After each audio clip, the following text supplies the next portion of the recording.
Bonjour à tous et bienvenue sur la chaîne d'autoplus.fr. Alors aujourd'hui on va revenir sur quelque chose de très simple, de très basique, mais surtout de très accessible puisqu'on va essayer la citadine la moins chère du marché. Alors la Dacia Sandero c'est quoi? C'est tout simplement la citadine la plus vendue en Europe mais aussi en France.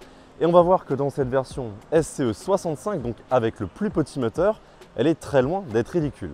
Alors tout d'abord en termes de look, ce qu'on pouvait reprocher aux Dacia de génération précédente, c'était un petit peu leur design qui pourrait paraître un petit peu fade, un petit peu sans personnalité propre.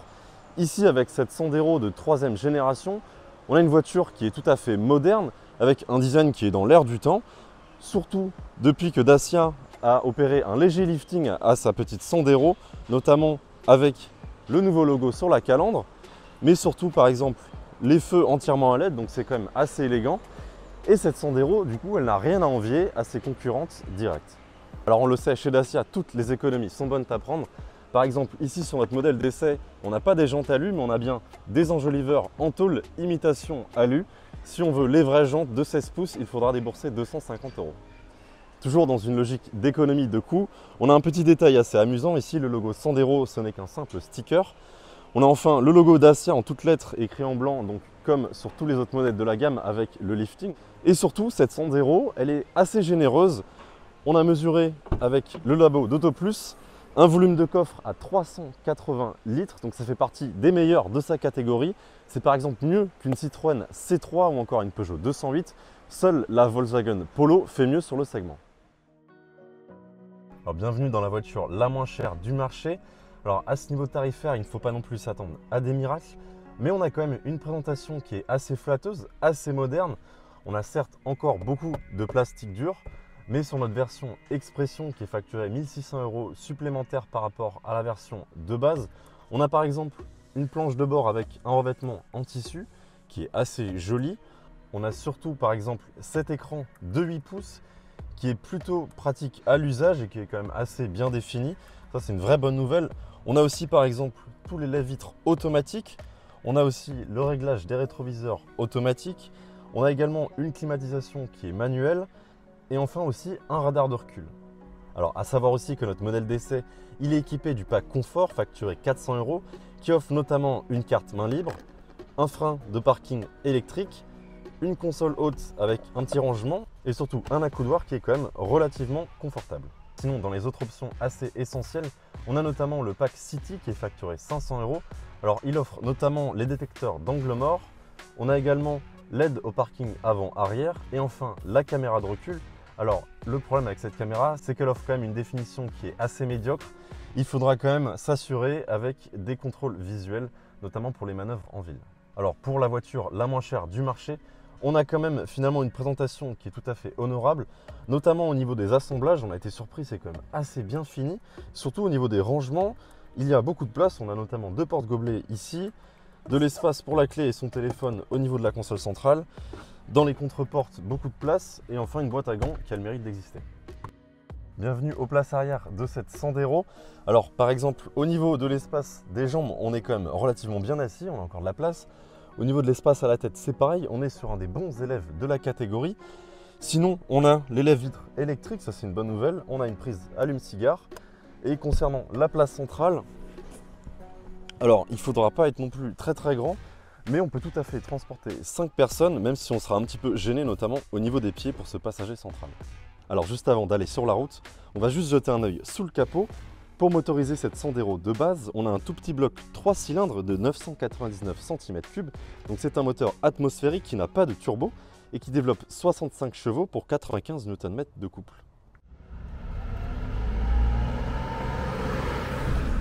Alors au volant de cette Dacia Sandero, finalement, on n'est pas vraiment dépaysé parce qu'on retrouve le châssis de la Renault Clio 5 qui est notamment réputé pour son excellent compromis tenue de route et confort. Donc on a un véhicule qui est quand même bien amorti, on a des bonnes suspensions, mais à haute vitesse, on a une tenue de route et une tenue de cap qui sont quand même assez bonnes.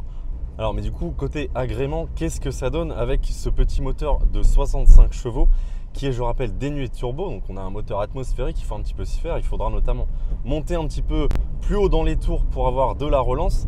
Et bien finalement, on a quelque chose qui n'est pas du tout anémique Pour la conduite en ville, c'est largement suffisant. Il suffit de jouer un petit peu avec la boîte de vitesse, d'être sur le bon rapport. Et on a une voiture qui est très vive, très agile. Alors on a une première qui tire très court. Donc au feu rouge notamment, on aura des bonnes relances. Si on veut un petit peu plus de pêche sur une conduite sur autoroute, sur voie rapide, pour les insertions, voilà, on a une accélération qui est quand même assez linéaire. Donc on n'aura pas des dépassements fulgurants. Il faudra faire un petit peu attention à ne pas se mettre en danger et à être sur le bon rapport. Alors évidemment, il ne faudra pas trop lui en demander à ce petit moteur. Vous voyez, là je suis dans une côte, je dois tomber un rapport, rester en deuxième pour monter. Alors certes, c'est une voiture qui est quand même assez légère, hein. On n'a plus trop l'habitude de voir ça de nos jours. C'est une voiture qui fait 1 tonne, tout juste 1 tonne, 1036 kg. Donc on a quand même une voiture qui est assez agile. Sinon, au niveau de la conduite sur voie rapide, sur autoroute à une vitesse stabilisée par exemple à 130 km/h, on aura un régime moteur qui va se stabiliser autour des 4000 tours minute. Donc ce sera quand même assez sonore, assez bruyant, mais ce sera tout à fait faisable, il n'y aura aucun souci. D'ailleurs, elle a quand même une bonne autonomie avec un plein complet, on pourra envisager environ 700-750 km. Donc ça c'est encore un point positif pour cette version SCE 65. Alors ça fait une excellente transition pour évoquer les points négatifs de cette motorisation mais aussi de cette voiture.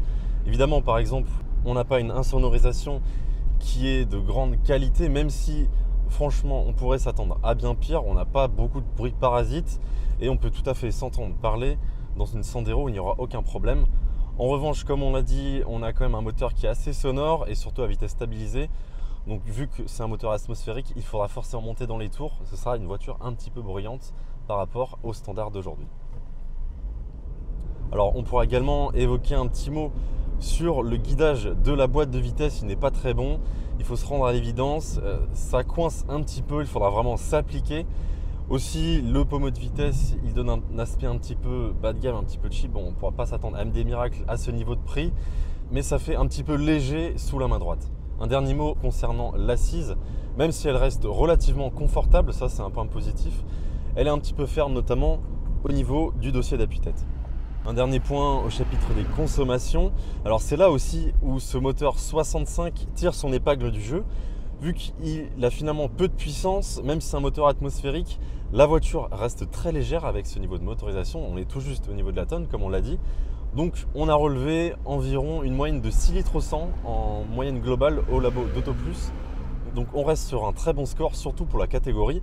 Et à noter aussi que cette Sandero, par rapport à la version Sandero Stepway, vu qu'elle a une meilleure aérodynamique, elle consomme encore un petit peu moins.